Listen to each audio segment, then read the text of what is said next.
Sebelumnya, Assalamualaikum warahmatullahi wabarakatuh. Perkenalkan nama saya Rizky Aini. Saya di sini akan memberikan KIE mengenai kehamilan. Untuk teman-teman semuanya, saya menggunakan media leaflet. Untuk yang pertama, saya akan menjelaskan mengenai kehamilan. Bahwasanya pengertian dari kehamilan itu apa sih?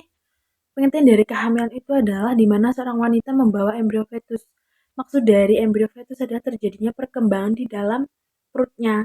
Untuk lamanya sendiri yakni 280 hari atau sama dengan 9 bulan, 40 minggu lebih 7 hari. Untuk fisiologisnya itu apa? Untuk fisiologisnya adalah adanya ovulasi, konsepsi, nidasi, plasentasi. Mereka itu saling berkesinambungan dan saling berkaitan. Terus selanjutnya apa saja tanda dugaan hamil? Tanda dugaan hamil bisa disebabkan oleh amenorrea, yakni berhentinya menstruasi. Tapi yang perlu diketahui, berhentinya menstruasi itu bisa disebabkan oleh beberapa penyakit kronis seperti tumor.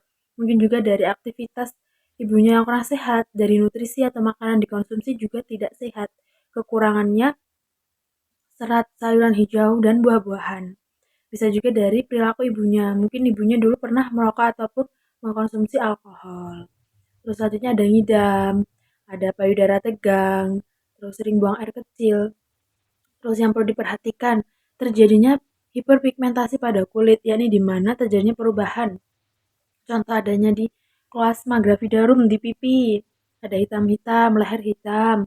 Terus di bagian abdomen terdapat linea nigra. Terus yang terakhir itu adalah kelelahan dan pingsan. Terus untuk tanda kemungkinannya apa? Yang terjadinya pembesaran pada uterus. Terus selanjutnya ada tanda Hegarian di mana adanya pelunakan pada uterus, ada tanda Kedwick, terjadinya perubahan warna pada vulva menjadi keunguan. Terus adanya kontraksi Bracton Hicks itu adalah di mana kontraksi terjadi secara palsu. Adanya nyeri palsu yang tidak teratur. Terus selanjutnya ada tes kehamilannya yang positif. Terus ada tanda pasti dari hamil, pastinya setelah dilakukan USG ataupun rongsen itu terlihat kerangka janin itu ya. Terus adanya gerakan janin, terus adanya DJJ, bagian-bagian juga sudah terlihat mulai dari kepala hingga ujung kaki. Terus selanjutnya ada perubahan fisiologis pada kehamilan, yang terjadinya uterusnya membesar, serviks melunak, terus pernafasan, payudaranya membesar. Pastinya ada terdapat hiperpigmentasi pada payudara. Terus ada lagi perubahan-perubahan pada kulit tadi. Terus ada lagi perubahan psikologi pada kehamilan itu apa saja sih?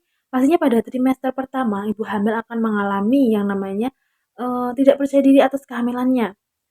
Dia tidak yakin kalau dia itu juga hamil. Ada juga yang terkadang ibunya merasa senang, ada juga yang kadang merasa sedih. Terus pada trimester kedua, itu ibunya akan merasa senang bahwasannya dia sudah bisa merasakan gerakan pada janinnya. Terus pada trimester 2 juga, ibu akan lebih suka makan. Untuk nafsu makannya akan meningkat.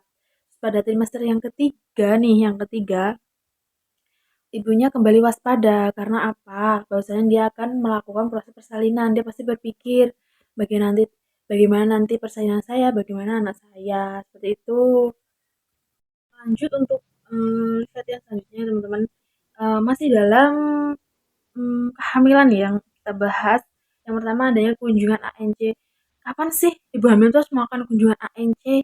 Terus harus berapa kali? Kalau data dari yang saya jelaskan ini pada frekuensi itu minimal 6 kali. Pada trimester 1 itu ada 2 kali boleh di dokter, boleh di bidan. Terus yang trimester kedua boleh di bidan. Untuk trimester ketiga itu boleh di dokter dan juga boleh di bidan. Jadi trimester pertama itu 2 kali, trimester kedua 1 kali, untuk trimester 3 3 kali. Tapi ada data terbaru yang sudah dikeluarkan oleh pemerintah. Itu pada trimester pertama dilakukan 1 kali, yakni oleh dokter. Trimester kedua 2 kali, trimester ketiga 3 kali. Terus untuk gejala dan tanda bahaya pada kehamilan itu apa? Yang pertama, terjadinya pendarahan, adanya preeklampsi, gerak janin yang berkurang, harus diwaspadai. Adanya nyeri hebat pada perut, mual muntah yang berlebih. Kalau mengalami mual muntah yang berlebih, harus segera dikonsulkan ke vaskes terdekat.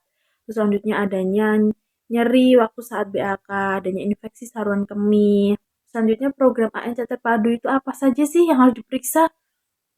Yang pertama itu ada melakukan pemeriksaan tinggi badan dan berat badan. Terus adanya melakukan tekanan darah, memeriksa lila, lingkar lengan atas untuk mengetahui ibu ini kekurangan nutrisi atau tidak. Terus adanya mengukur tinggi fundus uteri, terus melakukan pemeriksaan pada BJJ Danin, terus melakukan screening TT, memberi tablet tambah darah 90 tablet, terus melakukan cek lab untuk ibu hamil, terus selanjutnya eh, tata laksana kasus dan konseling.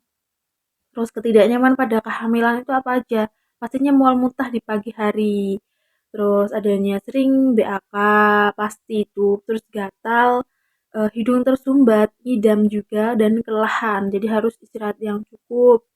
Selanjutnya ada kebutuhan dasar kehamilan yang diperhatikan pastinya ibu hamil itu membutuhkan oksigen yang lebih bukan hanya untuk ibunya, tapi untuk janinnya. Terus adanya nutrisi, jadi harus nutrisi juga harus terpenuhi untuk ibu hamil.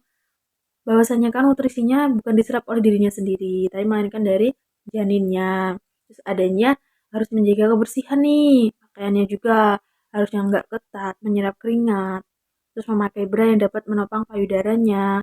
Terus ada lagi eliminasinya bagaimana, kebutuhan seksual. Itu juga harus memilih posisi yang nyaman supaya menghindari terjadinya ada resiko. Mungkin itu saja yang bisa saya sampaikan mengenai kehamilan. Semoga bermanfaat untuk kita semua.